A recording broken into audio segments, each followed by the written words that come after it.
청하습니다. 삼국사기 장보고는 신라 사람인데 그 고향과 조상은 알 수가 없다. 열전 장보고 이름은 신라 본기에서는 궁복이라고 되어 있다. 본기 궁복은 성이 장씨다. 이대로라면 장궁복이란 얘기예요.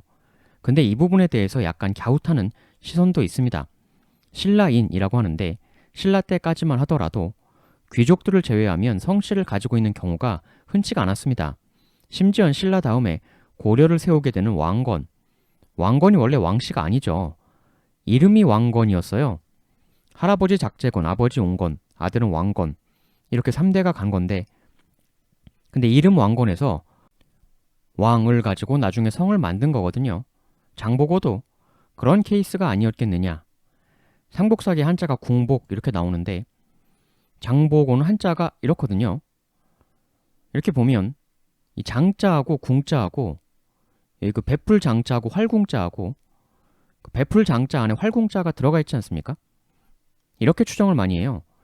원래 신라인으로서 이름이 궁복이었고 아마 처음에는 성이 없었는데 나중에 당나라로 가서 일하면서 성씨가 필요하게 되니까 활궁자가 들어있는 베풀장을 성씨로 삼고 그러면 궁이라는 게 장 안에 들어가는 셈이 되지 않습니까? 궁이 그렇게 들어가면 복이 남는데 복이 보고가 된 거다. 궁은 장으로 복은 보고, 복보고. 장보고라는 이름이 이러한 과정으로 구성이 되었을 것이다. 이렇게 보는 시선이 있어요. 이건 과정이 왕건이 왕씨 되는 과정이랑 비슷하죠. 일본 쪽 기록인 속일본 후기에 보면 장보고가 이렇게 기재가 됩니다. 한자는 완전히 다르죠. 근데 선택된 글자가 대단히 좋은 글자예요. 보배, 보물을 뜻하는 글자에 높을고. 이게 당시 국제적으로 비친 장보고의 모습을 상징하는 게 아니냐. 어마어마한 갑부, 대무역왕. 장보고가 엄청난 거부였던 거는 거의 확실해 보이는데 바로 이 부분이 장보고의 최후하고 밀접한 연관이 돼요. 장보고가 기본적으로는 신라인인데 무슨 계의 신라인이냐 이런 부분이 있습니다. 백제계의 신라인이라는 이야기가 있고 근데 백제계 중에서도 또 무슨 계냐 이 부분이 상당히 중요합니다. 특히 나중에 장보고가 설치한 청해진의 위치 등을 봤을 때 일단 장보고의 인생 첫 번째 터닝 포인트가 당나라로 넘어가는 거죠. 이 즈음 시기 당시 기록을 보면 삼국사기 816년 기록 흉년이 들어 백성들이 굶주림을 이기지 못하고 절동 지방으로 가서 먹을 것을 구하는 자가 170명이었다. 당나라 쪽으로 넘어갔다는 거예요. 바다 건너 넘어가서 거기서 먹을 것을 구했다라는 기록입니다. 이외에도 다른 곳으로 먹을 것을 찾아 이동했다는 기록이 다른 기록에서 더 보입니다. 절동 지방이라는 건 다들 아시겠지만 대략 이런 식으로 건너갔다는 거예요. 그러면 816년에 이 먹을 걸 얻기 위한 이 밀항, 행렬은 이쪽 구 백제계 쪽 지역에서 넘어간 거겠죠. 816년이면 장보고가 사망하기 30년 전 혹은 25년 전입니다. 한국사의 기준으로 846에 사망하는데 일본 쪽 기록에선 841이라고 나와요. 그걸 생각해보면 816 즈음 시기의 이 배고픔의 밀항, 장보고가 그 무리 중에 있었을 가능성, 그 더 전에 갔을 수도 있고 이게 816 한 번만 딱 하진 않았을 것 아니에요. 당으로 가서 본인 능력 하나로 출세를 하는데 애초에 궁복이라는 이름 자체도 장보고가 하도 활을 잘 쏴서 붙게 된 이름이다 이런 설도 있죠. 삼국 사기 장보고가 당나라에서 무령군 소장으로 있을 때 말을 달리고 창을 쓰는 데 있어서 당할 자가 없었다. 당나라에서도 그 실력이 압도적이었다는 건데 근데 이 삼국사기 장보고 열전의 내용이 정확히는 장보고 정년열전 이렇게 돼 있는 건데 이게 원 출처 소스가 따로 있어요. 당나라 시인 두목이란 사람이 있는데 그 사람이 쓴 번천문집이란 내용을 그대로 가져온 거예요. 즉 본기랑 달리 열전 쪽 내용은 당나라 사람이 쓴 걸 가져왔다는 거죠. 즉 당나라 안에서도 실력이 압도적이었다는 기록은 당나라 사람이 남긴 거라는 거예요. 신라인이라서 같은 신라인이라고 부풀리고 이런 게 전혀 없다는 거죠. 능력이 압도적이었다는 거고 이런 걸 보면 어떤 의미에선 인재 유출이죠. 원래 신라 사람이니까 배고파서 내지는 부득이한 장보고도 가고 싶어서 간 건 아니죠. 납치당해서 노예로 끌려갔었다라는 설도 있어요. 장보고가 신라왕에게 말하길 당나라를 두루 다녀보니 우리 신라 사람들을 노비로 삼고 있었습니다. 청해에 진영을 설치하여 적들이 백성들을 약탈하여 서쪽으로 데려가지 못하게 하소서. 여기서는 장보고가 당나라를 돌아다녀 보니 그런 경우가 있었다 라고 남의 이야기 하듯 일단 얘기를 하고 있어요. 일단 이 얘기를 액면 그대로 받아들인다면 장보고는 노비로 붙들려 간 게 아니라 스스로 넘어간 것으로 볼 수도 있는데, 다만 자신이 노비 생활을 했다는 게 이 시기에는 내세울 만한 일이 아니었기 때문에 의도적으로 남의 이야기 하듯 한 것이다, 이렇게 보는 관점도 있습니다. 장보고의 이야기를 보면 서쪽으로 잡아갔다고 하니까 당나라 해적들이 이런 식으로 와서 붙들어 간 것 같아요. 장보고 얘기가 시사하는 또 다른 하나는 신라 조정이 여기 부근서 이런 일이 숱하게 벌어지는 거를 관리하지 않았다, 내팽개쳤다, 이렇게까지도 사실 볼 수 있는 내용입니다. 이후의 기록을 보면 대단히 의아한 기록이 나와요.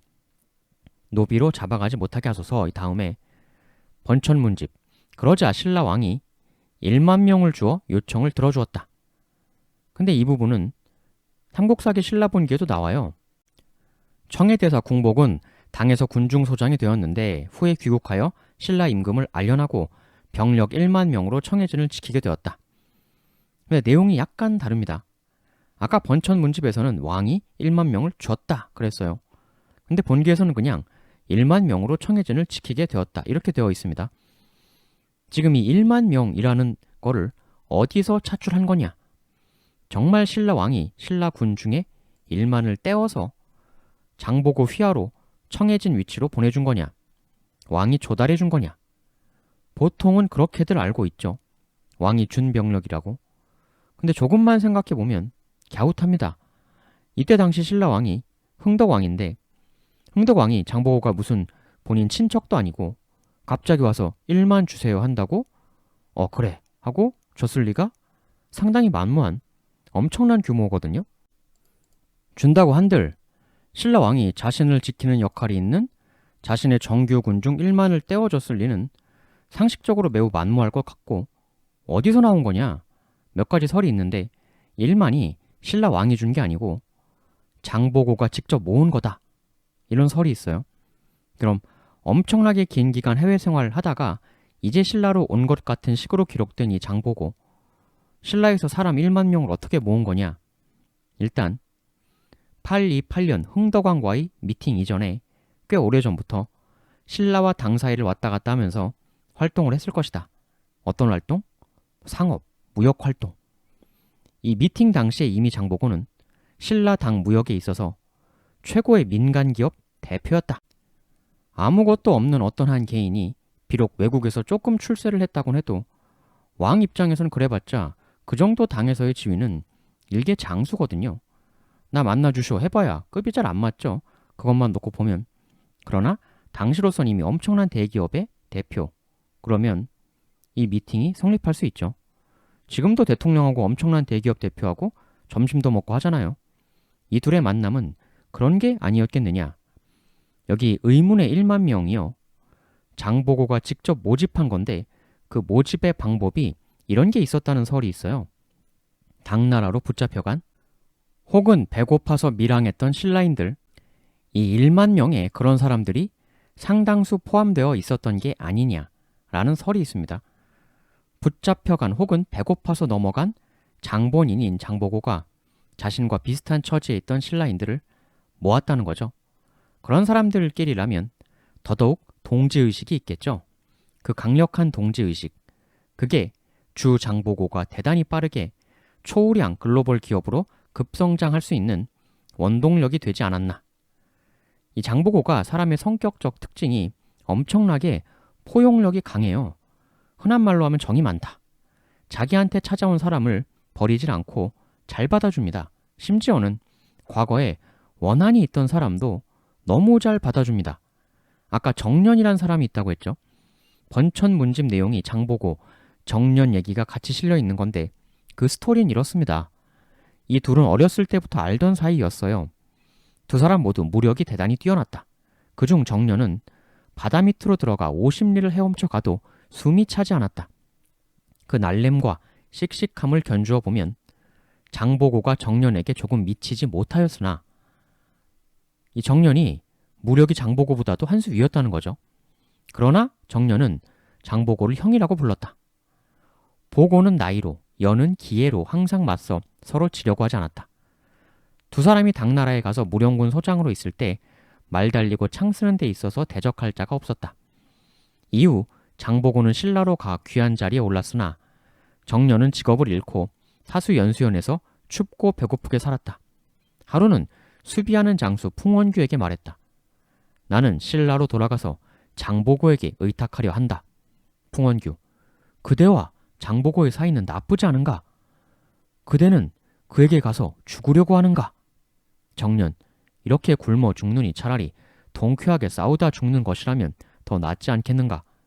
그리고 기왕 죽을 거라면 고향에 돌아가서 죽는 게 낫겠지. 그리고 신라로 돌아가 장보고를 만났다. 둘의 사이가 안 좋았다는 거죠. 다투기도 많이 다투고 이 둘의 무력을 당할 자가 없었다. 즉 투톱이었다. 당에서 장수로 활약하면서 라이벌적 관계였던 것 같기도 해요. 감정이 좋지가 않았고 그 사이가 매우 나빴을 수도 있죠. 왜냐하면 아까 풍원규가 한 말이 장보고가 널 죽일 수도 있다. 사이가 굉장히 나빴다는 암시죠. 그런데 정년은 고향에 가서나 죽자 이러면서 간 건데 찾아온 예전에 사이 나빴던 정년을 보고 장보고는 뭐라고 하느냐. 아이고 잘 왔네 잘 왔어 하면서 진수성찬을 차려줍니다. 정년이 보고와 함께 마음껏 마시며 즐겼다. 예전 사이가 아무리 나빴더라도 나를 찾아온 사람은 버리지 않는다. 이 놀라운 그릇, 포용력, 인간을 사랑하는 따뜻함, 리더 장보고의 가장 큰 특징은 어쩌면 이걸 수가 있습니다. 그리고 이게 장보고 집단의 특징일 수도 있어요. 일부의 추측처럼 장보고 집단이 당나라로 강제로 노예로 잡혀간 혹은 어쩔 수 없이 배고파 밀항한 신라인들이 주축이 되어서 구성된 집단이라면 상황상 정년하고 장보고는 어릴 때부터 비슷한 처지죠.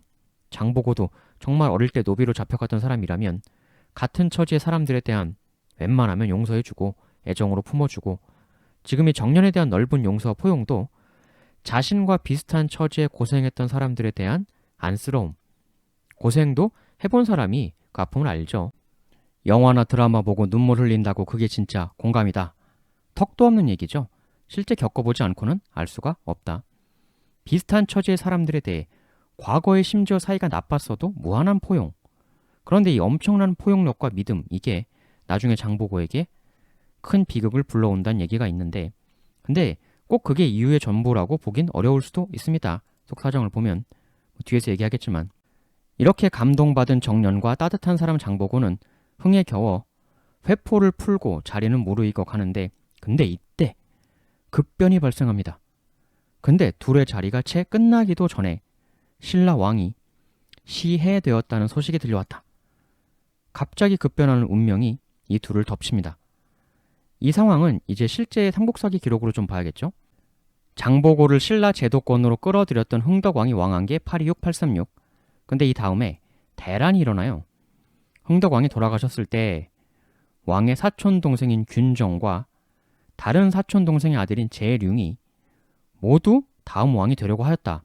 이에 김명, 이홍, 배원백 등은 제룡을 받들었고 우징은 예징, 김양과 함께 그의 아버지 균정을 받들었다. 이 김우징이 김균정의 아들이죠. 삼국사기 김양열전, 김양은 우징, 예징과 균정을 받들어 왕으로 삼고 적판궁에 들어가 사병으로서 수귀하게 하였다. 그때 제룡의 일당인 김명, 이홍 등이 균정에 있는 적판궁을 포위하였다. 김양은 병사들을 궁문에 배치하여 그들을 막으면서 말했다. 새 임금이 여기 계신다. 너희들은 감히 그에 거역하겠다는 것이냐. 김양이 활을 당겨 쏘아 10명이 넘는 이들을 죽였다. 그러자 제룡파인 배헌백이 맞서서 활을 쏘았는데 그게 김양의 다리에 맞았다. 그러자 균정이 말했다. 저들의 숫자가 너무 많다. 우리보다 월등히 많으니 막을 수가 없다. 김양공은 일단 물러나고 나중을 도모하시오. 그러자 김양은 포위망을 뚫고 나갔는데 균정은 차마 탈출하지 못하고 반대파들에게 처참히 죽임을 당하고 말았다. 그 소식을 전해 들은 김양은 하늘을 향해 울부짖으며 반드시 복수할 것을 다짐했다.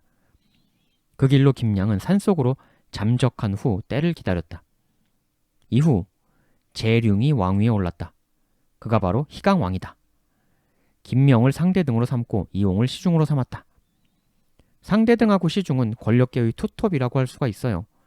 왕을 대통령으로 비유하면 상대등은 국회의장, 시중은 국무총리인데, 그리고 이런 기록이 나와요. 김우징이 자기 아버지 균정이 피살되었기 때문에 원망하는 말을 하고 다니자 김명과 이홍 등이 그를 불편하게 여겼다. 아니, 이건 아버지가 이쪽에 의해 비참하게 돌아가셨는데 당연히 원망 안 할 수가 없죠. 837년 5월 김우징은 화를 두려워하여 그의 처자와 함께 황산진 어귀로 달아나 배를 타고 가서 청해진 대사 궁복에게 의지하였다. 예징 양순도 우징을 따라왔다. 그런데 이 이후에 지금 836년에 전임왕 흥덕왕이 사망하고 대승부를 벌여서 이들이 이겼죠. 그런데 불과 838년에 1월 김명, 이홍이 반란을 일으켜 희강왕의 측근들을 죽였다. 그러자 희강왕은 자신도 온전하지 못할 것이라 생각하여 스스로 자결하였다. 이렇게 희강왕은 왕생활 얼마 하지도 못하고 비참하게 생을 마감해요.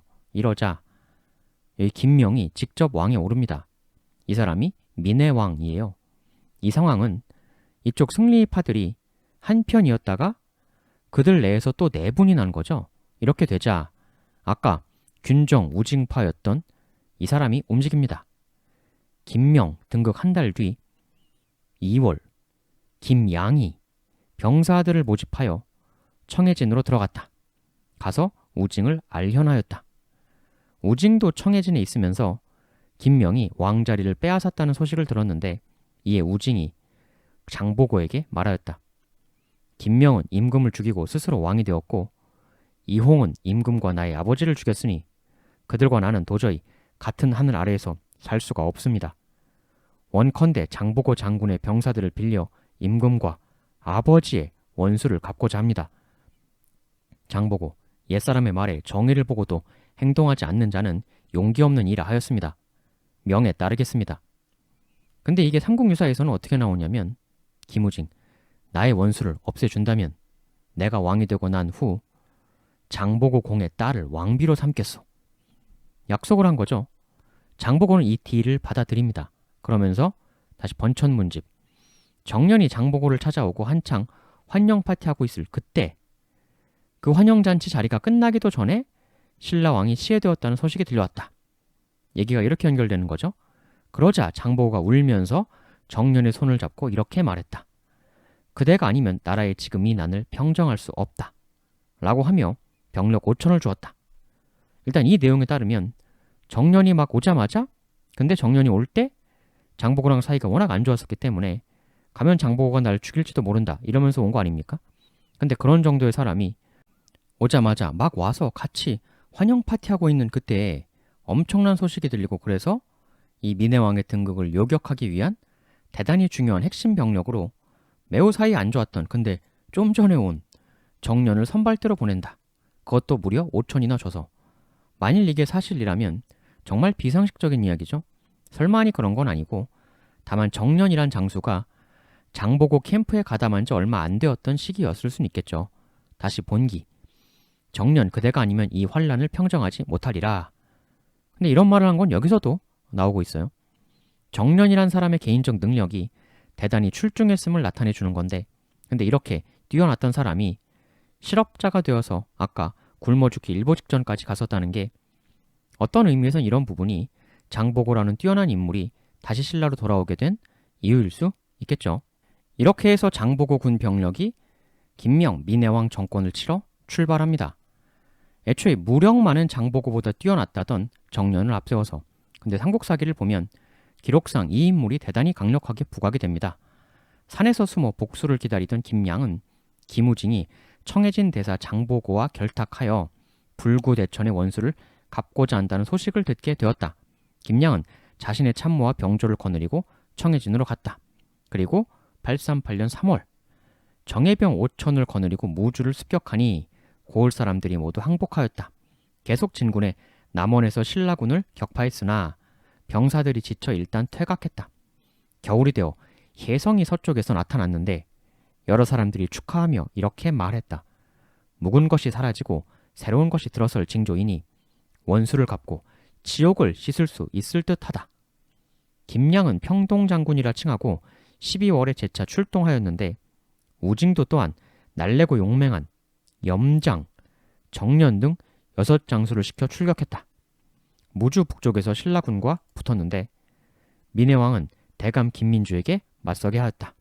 근데 김양이 이런 사람들을 시켜 기병 3천으로 돌격, 적군을 거의 모두 쓰러뜨렸다. 839년 1월 김양 병력이 밤낮으로 행군하여 달구에 도착했다.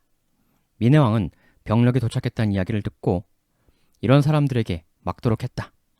김양의 군대가 또 한 차례 싸움에 크게 이겨서 민해왕 측 병사 중에 죽은 자가 절반이 넘었다. 이때 민해왕은 서쪽 교회의 큰 나무 밑에 있었는데 패전 소식을 듣고 측근들이 모두 흩어졌다.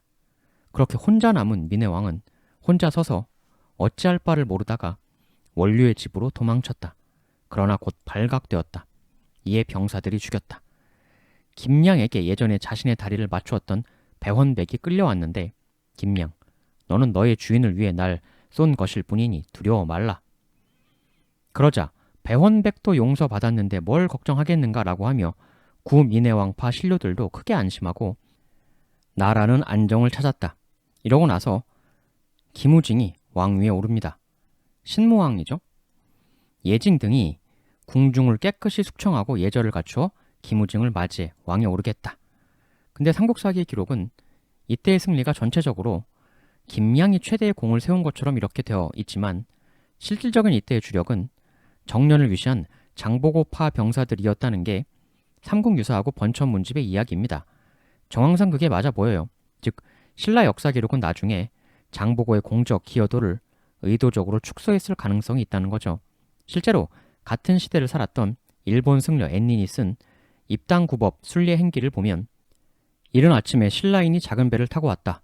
듣건대 장보고가 신라 왕자와 합심하여 신라국을 징벌하고 그 왕자를 신라국 왕으로 삼았다고 하였다. 당시 신라인의 그 육성이 담긴 거죠.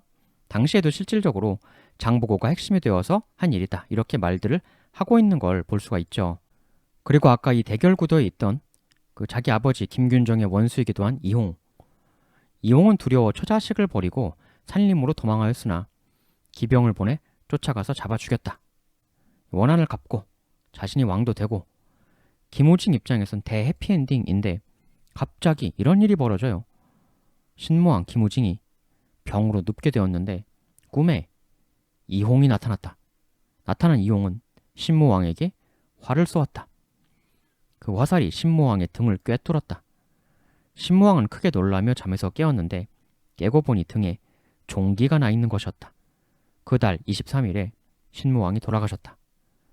신무왕이 839년에 등극했는데 839년에 사망합니다. 그리고 신무왕의 아들이 등극하는데 그가 문성왕이에요. 아들 문성왕은 즉위하면서 청해진 대사 궁보옥은 일찍이 병사를 거느리고 아버지를 도와 큰 적을 없앴으니 그의 공을 어찌 잊을 수 있겠는가. 진의 장군으로 삼고 관복을 하사하였다. 근데 이 문성왕이 왕되고 나라에 841년 일길찬 홍필이 반역을 모의하였는데 사전에 발각되었다. 홍필은 섬으로 도주했는데 잡지 못하였다. 아까 이홍은 산으로 도주했는데 그건 잡았는데 지금 섬으로 도주한 사람은 못 잡고 있습니다. 근데 이 홍필의 난이 그냥 앞뒤 다 자르고 난을 모의했다 들켜서 도망갔다. 딱 이렇게만 한국사에 나오고 끝이에요. 그래서 이 사건의 진실을 알기가 대단히 어렵습니다. 왜 그랬는지 알 수 없고 841년에 일어난 일이다 랑 사람 이름 정도인데 근데 이게 조금 묘한 부분이 있어요. 일단 못 잡았다는 것도 좀 찜찜하고 그 외에도 묘한 부분이 더 있는데 그건 조금 뒤에서 설명드릴 거예요. 같은 해 7월 부인 박씨를 왕비로 봉하였다. 다음에 842년 3월 문성왕이 이찬 위운의 딸을 왕비로 삼았다. 지금 841년 7월에 부인 박씨를 왕비로 봉함. 842 3월에 위훈의 딸을 왕비로 삼음. 지금 이런 기록이 나와요. 일단 확실한 건 이 둘 모두는 문성왕의 아버지 김우징 신무왕이 약속했던 장보고의 딸은 아니죠. 신무왕의 정권을 잡은 839로부터 꽤 시간이 흘러갔는데 지금 장보고 입장에서는 계속 엉뚱한 사람들만 이렇게 왕비로 삼고 있는 모습인데, 근데 여기서 위훈이라고 나오는 사람, 원래 문성왕에게는 부인이 있었어요. 이게 아버지 신무왕하고 장보고가 약속하기 전에 이미 결혼을 했던 부인인 건지 아닌지 그거는 좀 애매하지만 박씨라는 부인이 있었는데 왕비로 봉해줍니다. 공식 퍼스트 레이디로 해준 거죠. 근데 채 1년도 되지 않아 약 8개월 뒤에 위훈이란 사람의 딸을 새 왕비로 삼습니다. 사망을 했나? 사망했다는 기록은 없어요. 삼국사기 성덕왕 23년차 기록 소덕왕비가 죽었다. 왕비가 중간에 죽었을 때 이렇게 기록이 남는 경우가 있습니다. 근데 그와 같은 박씨가 사망했다는 기록은 없는데 왕비로 봉해준 지 불과 8개월 만에 위훈의 딸이 왕비가 됩니다. 만일 박씨가 기록이 없듯 사망한 게 아니라면 이 위훈이란 사람이 권력이 막강해져서 문성왕이 조강지처 박씨를 버릴 수밖에 없는 그런 상황이 된 것은 혹시 아닌가, 이런 추론이 하나 있는데, 근데 이 위훈이 누구냐면요, 삼국사기 김양의 자는 위훈이다. 이 위훈이 김양이에요. 불과 8개월 전에 왕비된 여인을 갈아치우고 김양이 자신의 딸을 왕비로 앉혔다. 그 8개월 사이에 무슨 일이 있었다고 봐야죠. 이 박씨 왕비 등극과 김양 딸 왕비 등극 이 사이에는 한국사기에 아무 기록이 없습니다. 그냥 공란이에요. 이 의문의 8개월 기간에 뭔 일이 있었다. 정식으로 기록을 남기기가 어려운 뭔가의 어두운 음막 뒤의 일이 있었던 게 아니냐. 그것이 왕비 교체. 신라처럼 모계가 대단히 중시되는 사회에서 왕비 교체라는 건 엄청난 정치적 대사건입니다. 이러고 나서 다음 해에 843년 7월 호랑이 5마리가 신궁의 정원에 들어왔다. 845년 3월 문성왕이 청해진 대사 궁복의 딸을 두 번째 왕비로 삼고자 하였다. 그러자 조정의 신하들이 말하였다. 부부의 도는 사람의 윤리, 또 나라의 흥망이 달려있는 일이기도 합니다. 신중하지 않을 수 없는 일입니다. 궁복은 섬 사람인데 어찌 그의 딸을 왕실의 배필로 정할 수 있겠습니까? 결국 문성왕이 그 말을 따랐다. 지금 이렇게 장보고 딸 왕비 맞이가 845년 3월에 좌초가 돼요. 그래서 이 일로부터 장보고가 반란을 일으키게 되었다고 삼국사기는 기록을 하고 있는데, 그런데 삼국사기는 장보고 반란 시점을 846년 봄 청해 궁복이 딸을 왕비로 받아주지 않은 걸 원망하여 반란을 일으켰다. 시기를 846년 봄이라고 합니다. 아까 장보고 딸을 왕비 안 맞겠다 결정한 게 845년 3월이니까 봄이면 1에서 3월이니 장보고 반란 시점까지 대략 1년여 정도 차이가 있죠. 그럼 장보고가 1년 정도 나름 조용히 치밀하게 반란을 준비했다는 건가? 그거는 충분히 그럴 수 있죠. 그런데 그 1년 가까운 사이 기간에 정말 아무 일도 없었던 것인가? 한국사기. 조정에서는 장보고를 토벌한다면 생각지 못한 후환이 있을 것이 염려스럽고 그를 그대로 두자니 그 죄를 용서할 수 없었기 때문에 어떻게 해야 할지 몹시도 근심하였다. 여기서 생각지도 못한 후환이라는 건 아마도 장보고 정벌군을 보냈는데 그게 명장 장보고와 그 밑에 정년 같은 청해진 어벤져스들에게 패할 경우 그 패배의 후폭풍이 감당이 안 될 수가 있다 라는 얘기 같아요. 문성왕 자신도 힘으로 왕위를 탈환한 사람의 아들이기 때문에 김양의 너그러움으로 반대파들이 복속했다곤 해도 언제 또 바뀔지 모르죠. 그런데 이 부분에 대해서 삼국사기는 장보고가 반란을 일으켰다 라고 하고 있는데, 사실 장보고는 반란을 일으키지 않았다 이렇게 보는 설이 있습니다. 일단 장보고가 반란을 일으켰다라고 되어 있지만 장보고가 어디를 공격했다 이런 기록이 전혀 없어요. 아까 김우진, 김양 등이 왕위를 탈환한다 이러면서 진짜 반역을 일으켰을 때는 공격을 먼저 시작해서 신라 수도까지 쭉 쳐들어갔던 거고, 그런데 어떤 기록에서도 장보고가 어디를 공격했다 이런 얘기는 전혀 없어요. 거의 1년 가까운 기간 동안 가만히 있다가 갑자기 나중에 반란 일으켰다 이렇게 되어 있거든요. 반란을 일으켰다고 하면서 왜 공격을 안 하죠?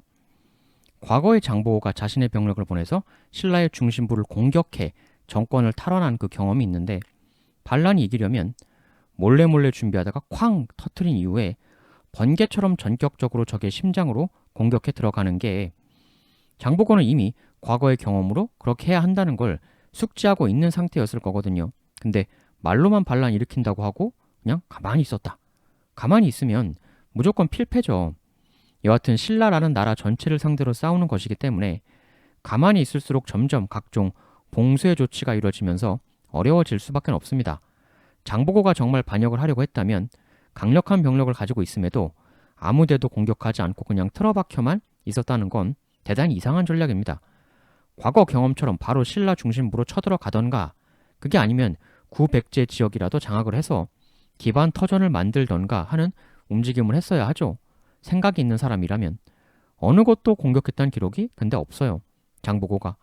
그래서 여기서 더 나아가 왕비 안 된 걸로 사이가 좀 서먹해졌으나 장보고는 마음으로도 반역할 생각이 전혀 없었다. 이렇게까지 보는 설도 있습니다. 즉 서운은 했지만 반역까지는 할 생각은 없던 장보고를 당시 신라의 이 신집권파가 선제적으로 가만히 있던 장보고의 제거 시도를 하게 되었다. 그러면서 나중에 역사 기록을 장보고가 반역을 꾸몄기 때문에 그랬던 것이다. 라고 장보고에게 책임을 뒤집어 씌웠다. 이런 설인 것이죠. 이 신집권파 내부에서 그 이전과는 어떤 다른 일이 생긴 것인가. 그리고 이 인물이 등장을 해요. 염장. 무주 사람 염장은 용감하고 힘이 몹시 세다는 이야기가 있는 사람이었다. 반역했다는 장보고의 처리로 고심하던 차에 염장이 찾아와 이렇게 말했다. 조정에서 저의 요청을 들어주신다면 제가 단 한 명의 병졸도 없이 오직 빈주먹 하나 가지고 궁복 장보고의 머리를 가져오겠습니다. 문성왕이 허락했다. 삼국 유사로 좀 넘어가 보면 이렇게 문성왕에게 결제를 맡은 염장은 청해진으로 가는데 염장이 청해진으로 들어와서는 먼저 사람을 통해 장보고에게 이렇게 말을 전달하였다. 저는 지금 국왕 문성왕에게 원한이 생겼습니다. 이에 장보고 공에게 의탁해 목숨을 보존하고자 합니다. 장보고는 이 말을 전해 듣고 매우 크게 화를 내었다. 너희들이 왕에게 말하여 내 딸이 왕비가 되지 못하도록 막은 것이 아니냐. 그런데 이제 와서 어찌 나를 보자고 하는 것인가. 이게 좀 의미가 있는 대사인데 너희들이 왕에게 말해서 딸의 왕비 되는 게 실패했다. 여기서 포괄하는 너희들은 누구인가? 염장. 그것은 여러 신하들이 말한 것일 뿐 제가 그 논의에 참여했던 적은 없습니다. 공께서는 의심하지 말아 주십시오. 그 전언을 듣고 그제서야 장보고는 염장을 불러들였다. 경은 무슨 일로 온 것인가? 문성왕에게 미움받아서 공에게 의지해 해를 피하고자 온 것일 뿐입니다. 장보고. 다행이군. 장보고는 이렇게 말하곤 큰 잔치자리를 마련해 염장을 매우 환대했다.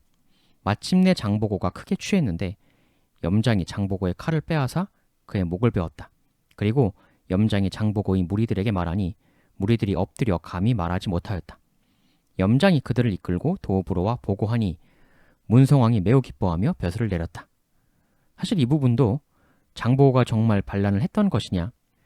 의구심을 자아내는 대목이에요. 정말 반란 중인 상황이었다면 그야말로 목숨을 건 건곤일척 초대승부가 시작이 된 상황인데 그런 상황에서 적 진영에 속해 있던 사람을 그냥 말 한마디에 모든 의심을 풀고 그 사람 앞에서 바로 대취할 정도로 마음을 열어버린다. 염장이 장보고를 죽였던 그 순간에 대한 묘사도 잘 납득이 안 되는 부분이 있죠. 아마 염장은 의심을 풀기 위해 아무 무기도 없이 연회 자리로 갔을 거예요. 그래서 거기서 장보고의 장검을 빼앗아서 그걸로 장보고 목을 베었다고 나오는데 그럼 그때 장보고하고 염장 둘만 그 자리에 있었나? 다른 사람은 아무도 없었나? 있었는데 염장이 행동을 너무 빨리 해서 차마 제지를 못했던 것인가? 장보고에 취했다고 하더라도 장보고가 지금 어마어마한 대조직을 이끄는 리더인데 그 옆에 장보고를 수발드는 내지는 그를 호위하는 그런 사람이 아무도 없었단 말인가? 있었는데 그들도 다 동반으로 취해버려서 염장을 제지를 못한 건가? 설령 염장 동작이 너무 빨라서 순식간에 당했다고 하더라도 장보고의 신복들이 왜 즉각 보복 조치를 안 한 건가? 이것도 좀 이상하죠. 일단 기록상으로는 염장이 반역자 장보고를 처단했다 이러니까 그 카리스마에 눌려 다 후덜덜하면서 알겠습니다 하고 고개를 숙였다는 건데 이상하죠. 장보고 신복들이 분명히 있었을 텐데 그런 눈뜨고 당하는 상황에서 아무 보복도 못했다. 만일 그렇게 장보고에 대한 충성심이 없고 결속력 없는 조직이었다면 어차피 반란 일으켜 제대로 진행했어도 어차피 졌을 거예요. 그렇게 대가 약하고 충성도도 낮은 조금만 뭐해도 후달달달만 하는 구성원들이었다면. 근데 정말 그랬을까? 대단히 의아한 묘사입니다. 이 세 가지죠. 정말로 장보고는 반역을 했는가? 그렇다고 보기에는 아무데도 공격 안 하고 아무 움직임도 없는 모습. 또 반역했다고 보기에는 적 진영 사람 염장에게 너무 쉽게 마음을 열고 그냥 받아들이는, 대승부를 시작한 사람의 마음가짐이라고 보기엔 너무나 허술한 보안, 그리고 염장의 너무나도 쉽고 그래서 이상한 장보고 제거 이후에도 괴이한 장보고 측근들의 무저항. 반역을 했다라고 한다면 장보고 최애 측근들도 상당한 각오와 전의가 있었을 텐데 갑자기 염장 앞에선 평화주의자가 돼버려요. 부하들이. 제거 당시 모습도 그렇고 제거 후 모습도 납득이 안 됩니다. 만일 문성왕 쪽에서 반역할 생각도 없는 장보고를 먼저 쳤다면 그 이유는 무엇인가? 문성왕은 왜 왕 된 지 꽤 시간이 흐른 뒤에 장보고 딸 결혼 약속을 그제야 이행하려고 한 것인가? 왜 바로 안 했나? 그리고 왕비와 관련된 그 이전의 이상한 일은 왕비 된 지 8개월밖에 안 된 여인을 난데없이 김양의 딸로 교체한 일. 만약 이 모든 갈등의 핵심이 정말 역사 기록대로 왕비의 문제였다면 이전 왕비를 8개월 만에 묘하게 갈아치우고 자기 딸 왕비로 만든 이 김양.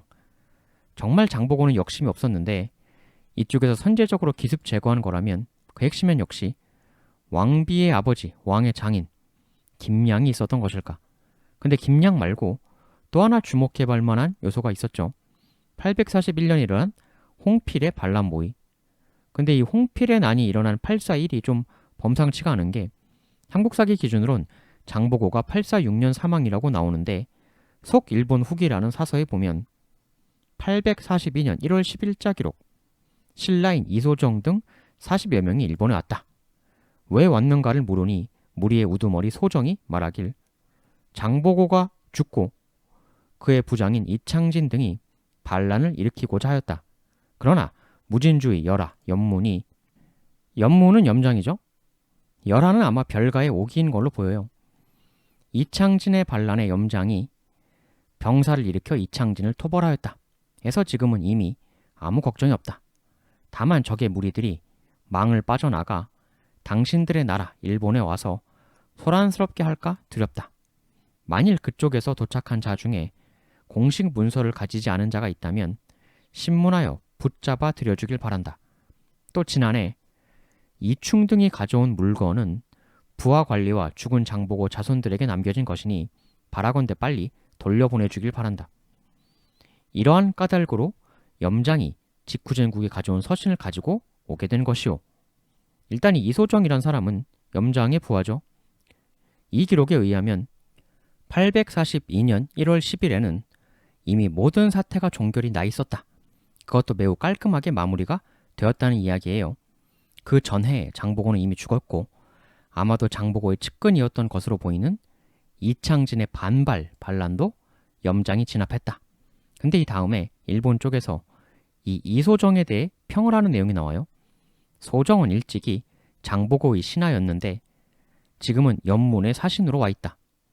저 사신 소정은 마음가짐이 불손하고 진술하는 바에 상황이 피차 일정치 않으니 상인이 거짓으로 교통하고자 하여 교묘한 말로 일컫는 것임을 확실히 알겠다. 또 곁에 어떤 사람이 말하길 소정이 지난해 이충등이 가지고 온 물건은 죽은 장보고 자손에게 남겨진 것이므로 속히 보내주길 청한다고 말하고 있는데 소정이 지금은 연문에게 의탁하고 있는 바 만일 지금 이충등을 소정에게 돌려보낸다면 그것은 길을 잃고 헤매는 짐승을 굶주린 호랑이에게 던져주는 격이 될 것이오. 일단 이충 본인에게 소정과 함께 돌아가고 싶은지 물어보고 결정을 해야 할 것 같소. 그리고 또 말하길 본래 이충 등은 일을 마치고 신라로 돌아가려고 했었던 사람들인데 신라에서 난리가 나서 어쩔 수 없이 직후젠국으로 다시 온 것이다. 그 이후에 어려계 등이 귀화를 하면서 말하길 우리들은 장보고가 다스리던 섬의 백성이었습니다. 장보고가 작년 즉 1841년 11월 중에 죽었으므로 도저히 평안하게 살 수가 없게 된 까닭에 이렇게 여기로 오게 된 것입니다. 라고 하였다. 바로 그날 직후젠국에서 이충 등이 가지고 온 여러 가지 물건을 빼앗았던 것이다. 이 다음에 당시 장보고 생전 청해진의 활동에 대해 나오는데, 장보고가 살아있을 때는 당나라 물건을 사기 위해선 비단으로 대가를 주고서야 물건을 구할 수가 있었다. 그러나 이젠 장보고가 죽었으므로 그 물건들을 구할 수가 없게 되었다. 그래서 빼앗은 것이었다. 지금 일본에서는 장보고가 있었기에 무역이 가능했다. 장보고가 없으면 이제 무역조차 할 수 없다. 이렇게 이야기를 하고 있는 거죠. 당시 신라, 당, 일본의 삼강 무역을 주식회사 장보고가 완전히 틀어주고 있었다라는 것을 보여주는 기록인데, 이 삼국 무역을 거의 독점하다시피 한 거니까 장보고의 부가 얼마나 엄청났었는가 가히 짐작해 볼 수 있죠.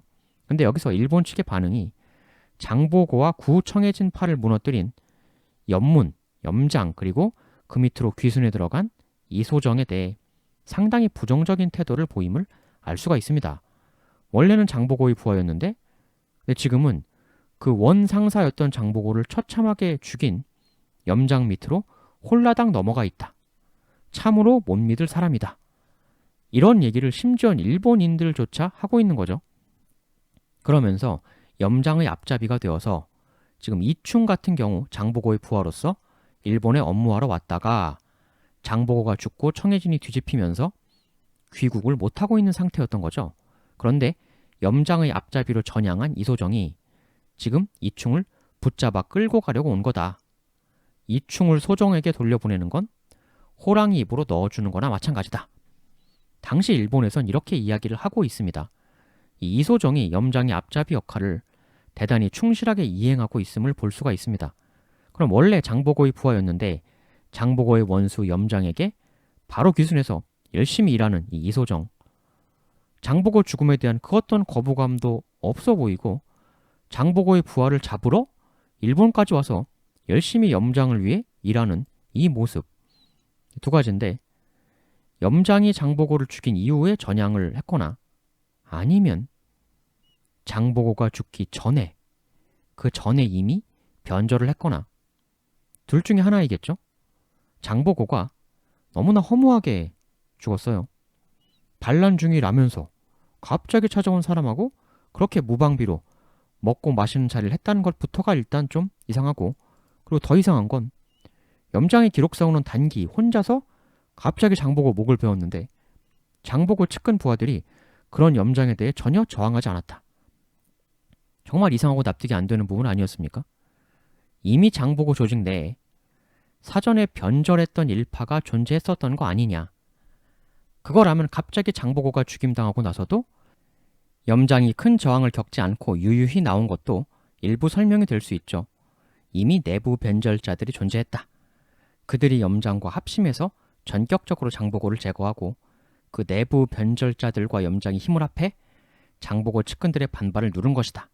그러나 그럼에도 불구하고 그냥 장보고 죽자마자 모든 청해진 사람들이 그 즉시 엎드리며 후덜덜 굴복했다는 삼국사기 내용과는 달리 서기일본 후기에 보면 저항을 했다는 장보고의 충성스러운 측근이 있었다고 나왔죠.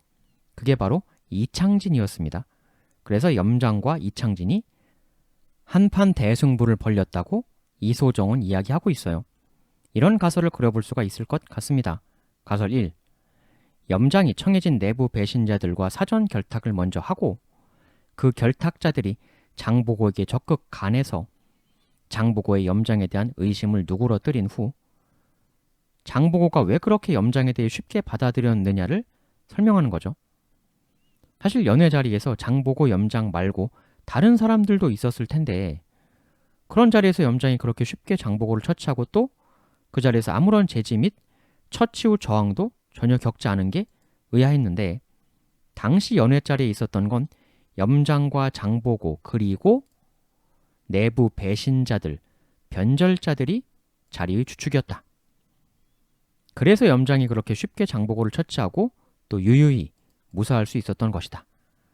이후 염장은 사전 배신자들의 도움으로 청해진을 일단 빠져나온 후 이후 장보고의 죽음으로 청해진은 대혼란을 겪고 염장이 군을 이끌고 청해진의 공격을 들어왔다. 혼란에 빠진 구 청해진파는 장보고의 충성스러운 측근 이창진을 중심으로 저항했으나 청해진 내의 사전 내부 배신자들도 안에서 준동하는 상황에서 안팎의 협공으로 끝내 무너지고 말았다. 가설이 애초에 과장이 좀 있었다 이렇게 볼 수도 있어요. 기존 삼국사기 삼국유사 기록은 염장이 혼자 단기로 들어가서 청해진 한가운데에서 장보고를 배웠다. 이런 무시무시한 용맹을 발휘했다고 나오는데 근데 이런 방법은 염장에게는 매우 위험한 방법이거든요. 적진 한가운데로 혼자 들어간다. 무모하기까지 한 방법입니다. 정말 아무런 대책 없이 그냥 자기 용기 하나만 믿고 쑥 들어간 걸까? 그게 삼국사기 내용이긴 하지만 과연 100% 진실일까? 나중에 장보고 사후 이창진과 염장이 전투를 벌였다는 속 일본 후기의 그 이소정 발언. 염장이 혼자서 불쑥 청해진으로 들어가는 터무니없어 보이는 시도를 안 했을 수도 있어요. 그럼 장보고를 암습한 건 청해진에 이미 있던 내부 배신자들, 장보고를 죽인 그들이 탈출을 해서 염장에게로 갔고 그 이후 혼란한 틈을 타 염장이 군을 휘몰고 출격했다. 그래서 이창진과 마지막 승부를 벌였다. 이런 것도 한번 생각해 볼 수가 있습니다. 염장이 혼자 들어가 단기로 그 큰 청해진을 다 제압했다라고 하는 건 염장 본인이나 혹은 다른 과정을 통해 과장된 무용담일 가능성이 있다는 거죠. 그렇다면 가설 이대로라면 장보고를 직접 뵌 사람은 누구인가? 그건 알 수 없죠. 다만 사전에 염장하고 미리 결탁한 내부 배신자 중에 하나로 이소정이 있지 않았을까 하는 추정 정도는 한번 해볼 수 있어요.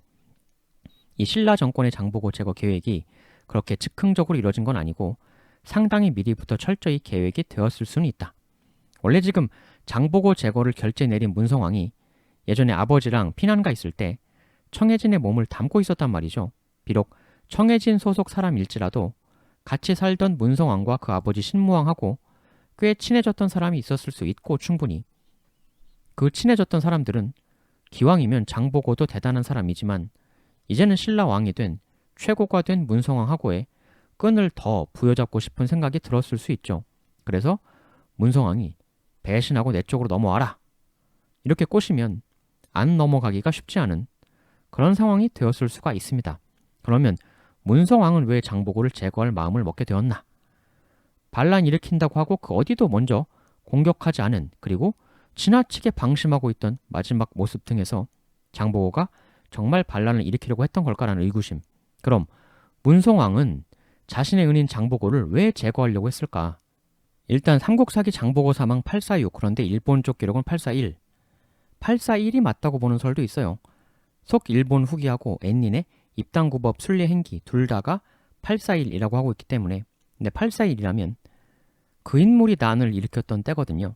바로 홍필. 홍필이 섬으로 도망쳤는데 끝내 그를 잡지 못했다. 문성왕은 자신을 몰아내려고 한 홍필을 끝내 체포하는 데 실패합니다. 근데 어디로 갔는지 그 종적을 결국 알 수 없게 되어버렸다. 그런데 다만 섬으로 간 건 확실하다. 이렇게 삼국사기는 이야기를 하고 있어요. 이거는 정황상 섬으로 간 것까진 알겠는데 정확히 어느 섬으로 간 건진 잘 모르겠다. 이런 상황이 아닌가. 정확히 어느 섬으로 도망간 걸 알았다면 추격대를 거기로 보냈겠죠. 배 타고 도주한 것까진 알았는데 홍필이 탄 배가 정확히 어디로 간 건진 모르겠다. 이랬던 상황이 아닌가.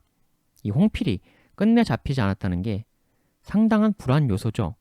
왜냐하면 문성왕과 아버지 신무왕도 바로 똑같은 과정을 통해 왕위를 탈환했던 사람들이었기 때문이죠. 반대파에게 패퇴해서 섬, 즉 장보고가 있던 섬으로 도주해서 장보고의 비호 아래에 있다가 기회를 봐 섬을 나와서 신라를 먹은 거 아닙니까?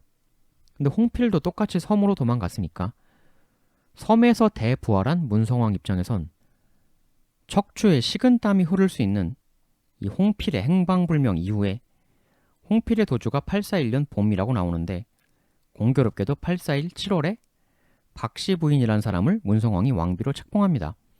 근데 이것 자체부터가 사실 장보고와의 약속 파기죠. 그러면 속 일본 후기에 841년 11월에 장보고가 사망했다고 나왔으니 7월의 약속 파기, 11월에 장보고 사망. 이런 구도였나? 그럼 장보고와 대분란을 만들면서까지 왕비로 세웠던 박씨 부인은 왜 그 다음에 3월에 김양 딸로 교체가 되었나? 물론 갑자기 박씨가 사망해서 그랬을 수도 있지만 근데 죽었다는 기록이 없으니 김양이 염장을 보내 대들었던 장보고를 손쉽게 제압해내서 신라 조정에서의 발언권이 급격하게 세졌다.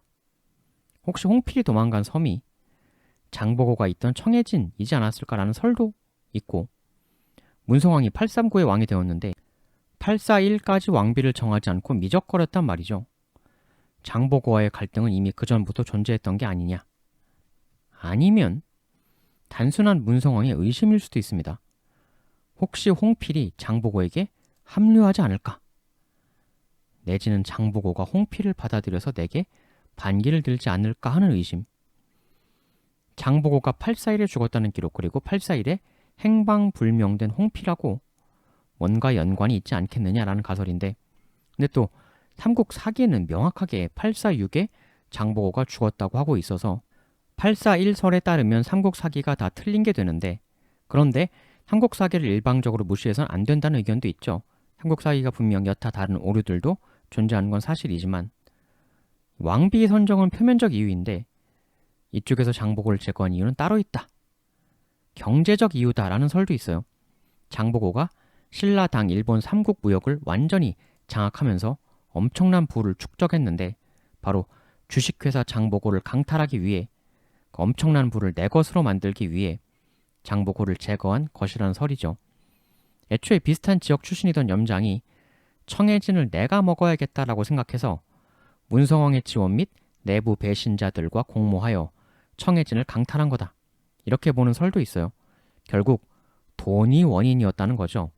실제로 이소정이 주식회사 청해진의 새로운 사장이 된 염장 밑에서 그 부하로 열일하는 모습이 다른 나라 기록에 남아있고 염장이 청해진을 먹었다는 거죠. 거대한 부를 탐낸 근처 지역 호족 출신 염장이 장보고를 불안해하던 신라 문성왕과 결탁하여 그 지원을 이끌어내서 당대 신라 최고의 경제적 기업을 강탈한 게 이 사안의 본질이다. 이렇게 보는 설도 있어요. 하지만 염장의 경영 능력은 장보고에 크게 미치지 못하여 나중에 기업 실적이 크게 악화되어 청해진은 지리멸렬하게 되었다. 이런 거죠. 실제로 아까 속일본 후기를 보면 주식회사 청해진의 대단히 중요한 시장 마켓 중 하나였던 일본이 새로운 경영자 염장과 그 변절한 부하 이소정에 대해 대단히 불신하는 그런 모습을 보여주죠. 일본에 보면 장보고가 지어줬다는 사찰도 있어요. 사업이라는 게 하루아침에 되는 게 아니거든요. 엄청난 신뢰 관계를 형성해야 하는데 역사 기록에서 다 사라져서 그렇지 주식회사 장보고가 그렇게 잘 나가게 된 것에는 장보고의 피나는 노력과 고민이 있었을 겁니다.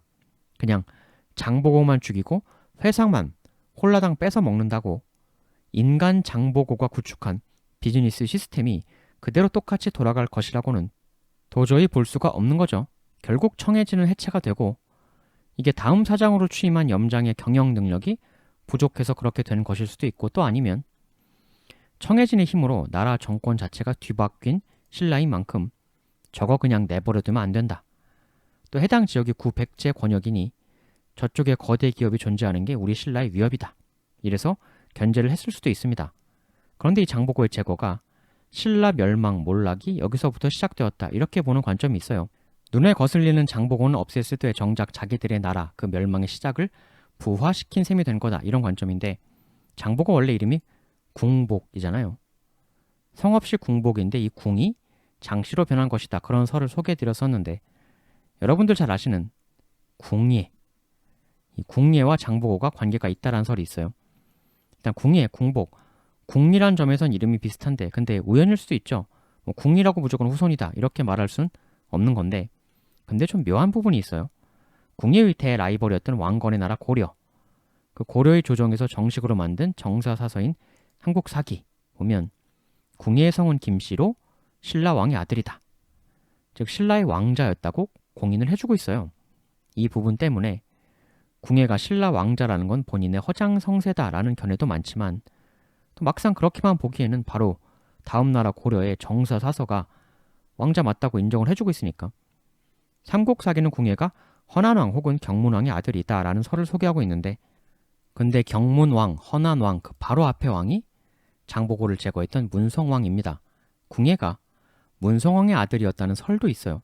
왜 그러냐면 궁예의 출생연도 후보가 3개가 나옵니다. 고려사에 보면 사유는 반드시 충년에 멸망하고 바다를 건너와 항복함을 모름지기 유년을 기다려야 한다. 이런 얘기가 나와요. 유년은 왕건이 태어난 게 정유년입니다. 877년. 여기서 말하는 사유는 신라를 얘기하는 건데, 근데 신라는 충년에 망하진 않거든요. 신라가 망하는 건 935년 을미년이에요. 근데 고려사의 이 부분이 조금 앞부분으로 더 가면 한 마리 용은 청목 속에 몸을 감추고 다른 하나는 흑금 동쪽의 형체를 드러내리.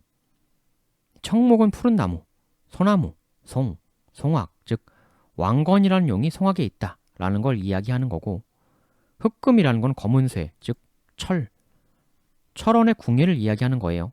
즉 이 이야기가 나오는 파트 자체가 궁예와 왕건을 얘기하는 파트란 말이죠.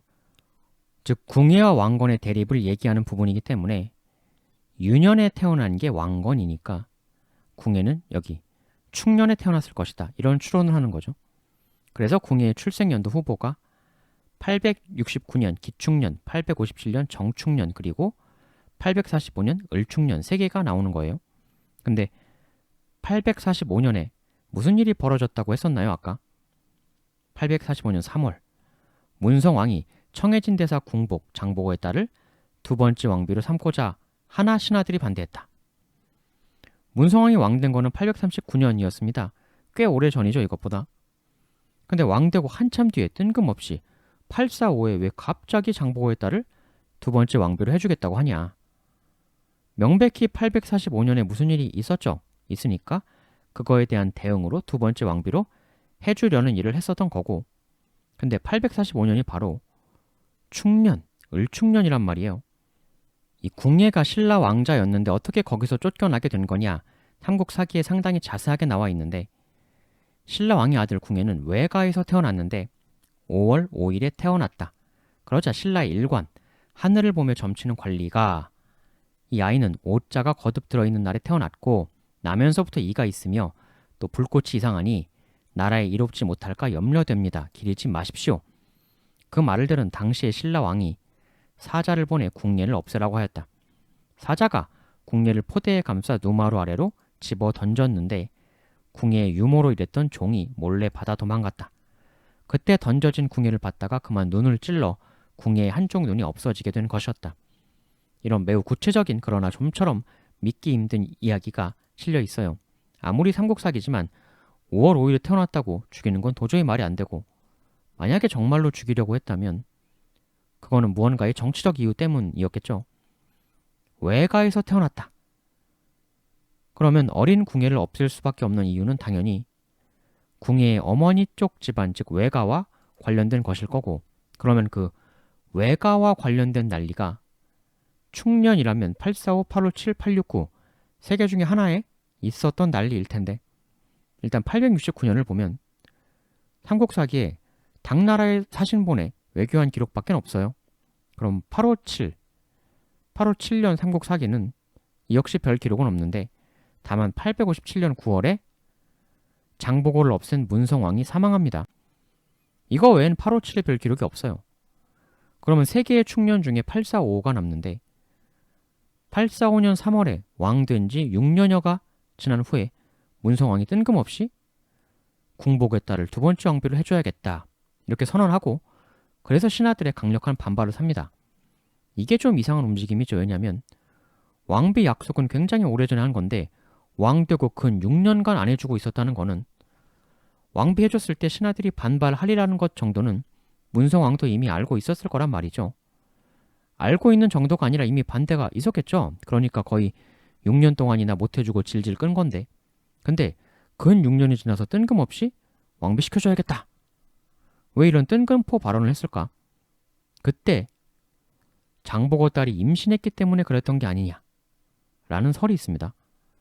문성왕이 해주자고 얘기 꺼낸 건 문성왕은 왕비 해주고 싶었다는 거죠. 근데 신하들의 강력 반발에 의해 실패한 거예요. 이러면 문성왕이 주도적으로 장보고를 제거한 게 아닐 수도 있게 되는 거죠. 문성왕은 은혜를 갖고 싶었다, 마음으로는. 다만 힘 있는 신하들이 하도 반대해서 좌초된 거다.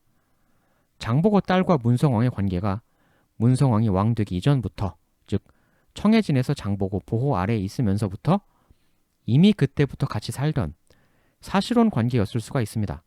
왜냐하면 그때 문성왕 아버지 신무왕이 왕비 약속을 해준 거기 때문에 실질적 결혼은 이미 그때 해버렸을 수가 있는 거죠, 충분히. 그럴 가능성이 매우 큽니다. 또 장보고 파워로 문성왕과 그 아빠도 왕 할 수 있었던 거니 당연히 왕 되고도 경주 데리고 가서 계속 같이 살았겠죠. 왕 된 후 다른 지체 높은 집안 여인을 왕비로 해주는 상황에서도 내쫓는 게 아니라 그냥 계속 같이 살았을 개연성이 상당히 있습니다. 왕비 약속을 바로 들어주진 못하지만 문성왕도 그 부분에 있어 장보고에게 지금 신라 도읍의 귀족들이 워낙 반대가 심한데 거 좀만 기다려 주시오. 그러다가 844년 하반기쯤에 임신, 출산을 2달여 남겨둔 시점에서 왕비를 이제 해주겠다고 선포.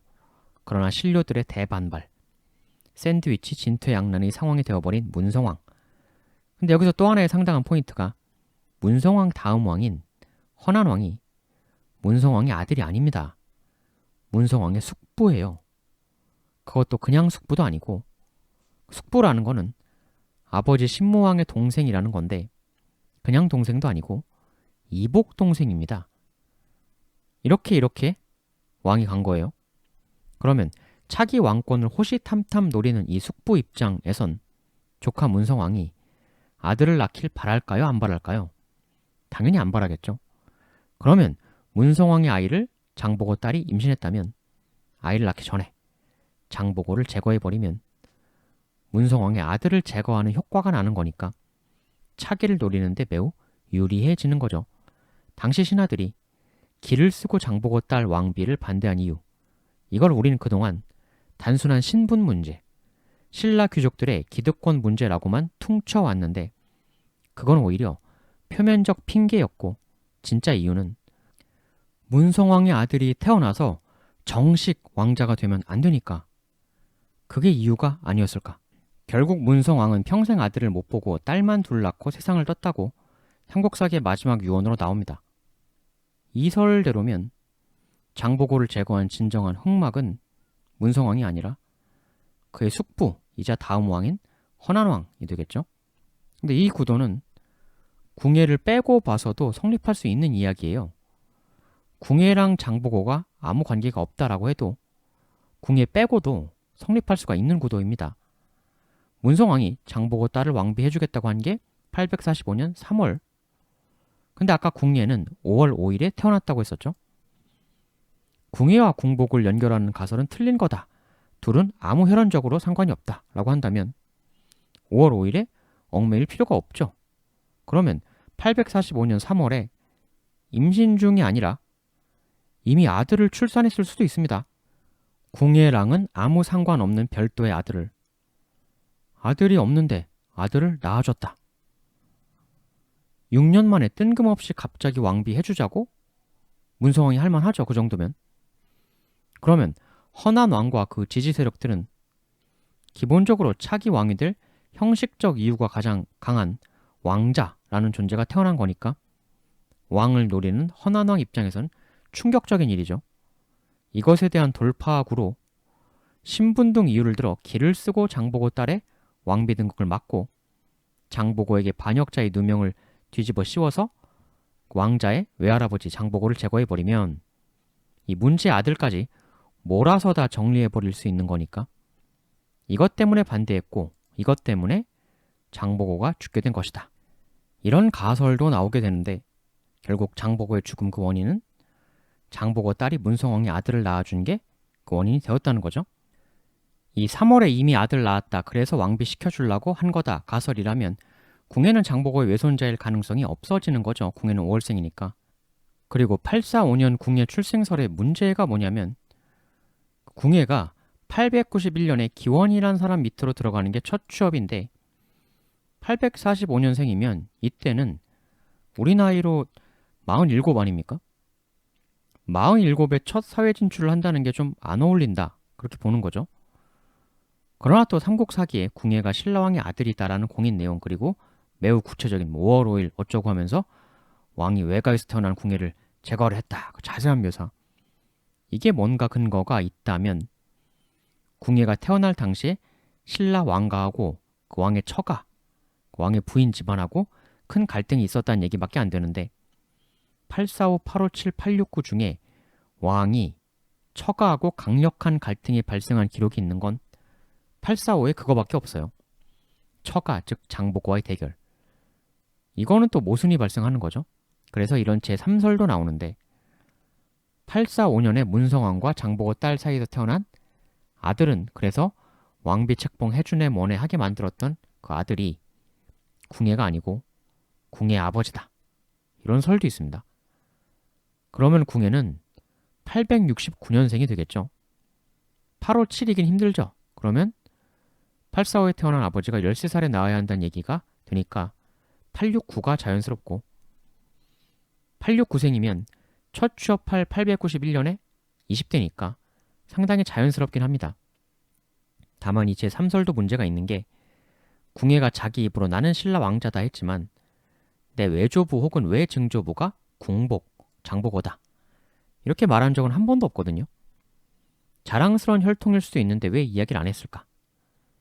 근데 궁예가 궁복 혈통이다 이렇게 주장하는 쪽에서는 일단 장보고는 신라의 공식 반역자고 대단한 인물이긴 했지만 근원적 신분이 미쳐냈기 때문에 그래서 궁예가 일부러 말 안 하는 걸 수도 있다 이렇게 보기도 하죠.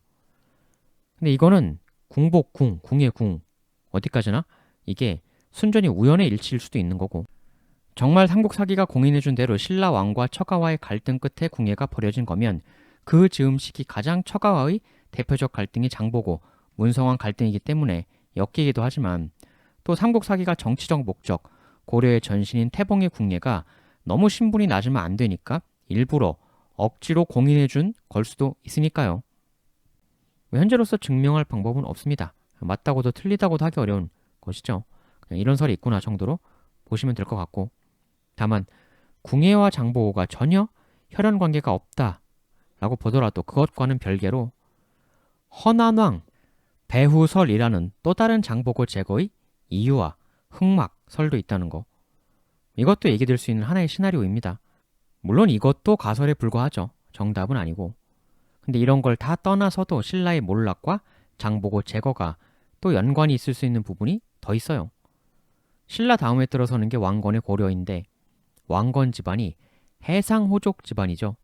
즉 주식회사 왕건의 벤치마킹 대상이 된 기업이 주식회사 장보고였다. 고도 볼 수가 있어요. 이 왕건의 할아버지가 작재건인데 이 작재건이 서해를 주름잡는 대해상무역 호족이었다. 내지는 서해를 누빈 해적이었다는 설도 있습니다. 해적과 무역을 다 같이 한 거 아니냐는 설도 있는데 여하튼 해상 비즈니스를 통해 왕건 집안이 엄청나게 부자가 돼요. 그걸 토대로 결국 나중에 왕건이 다양한 활약을 더해서 신라를 들어먹죠. 장보고가 841 혹은 846 사망. 근데 왕건이 877년생 아닙니까? 그러면 활동 시기가 대략 할아버지 작재건하고 장보고하고 비슷하게 겹치는 부분이 나올 수 있어요. 작재건이 어마어마하게 서해 바다를 누비는 해상 비즈니스맨이 되는데 과연 장보고라는 최고의 인물이 계속 살아있었다면 작재건이 과연 그렇게 클 수 있었을까? 신라의 기득권들이 장보고를 죽인 게 또 다른 엄청난 신라 멸망에 거대한 불길을 하나 만들어버린 것은 아닐까? 장보고가 요즘 말로 하면 그야말로 개천의 용이죠. 당나라의 노비로 끌려간 거든 배고파서 간 거든 둘 중 하나인 그런 당대 신라 최하층 신분이었는데 오직 자신의 노력 하나로 당대의 엄청난 인물이 되었습니다. 신라 민중 백성들의 희망이었을 수 있어요. 하물며 주식회사 장보고가 내세웠던 또 하나의 가치는 외국에서 신라인을 노비로 잡아가는 걸 막겠다 이거였거든요. 희망을 넘어서 거의 영웅이죠. 신라 민중들의. 하지만 그랬던 장보고가 기득권들의 손에 의해 하루아침에 짓밟혔습니다. 민중으로서 성공할 수 있다는 그렇게 했으면서도 자신의 민중 시절을 잊지 않고 민중의 지킴이를 자처했던 민중을 지키는데 자신이 가진 자원을 아낌없이 사용했던 그런 인물이 기득권들의 손짓 한 번에 너무나 허망하게 사라진 것이죠. 서길본 후기의 이 어려게의 말. 장보고가 죽었기 때문에 더 이상 신라에 있을 수 없어 바다를 건널 수밖에 없었다는 신라 민중, 이 사람의 말. 나라가 망할 때 보면 다른 것 때문에 망하는 게 아니고 민중들의 희망이 사라질 때 나라가 망하죠. 나무가 크고 높다고 아무리 잘난 척 해봐야 땅이 없으면 나무가 존재할 수 없는 법. 대단히 감사합니다.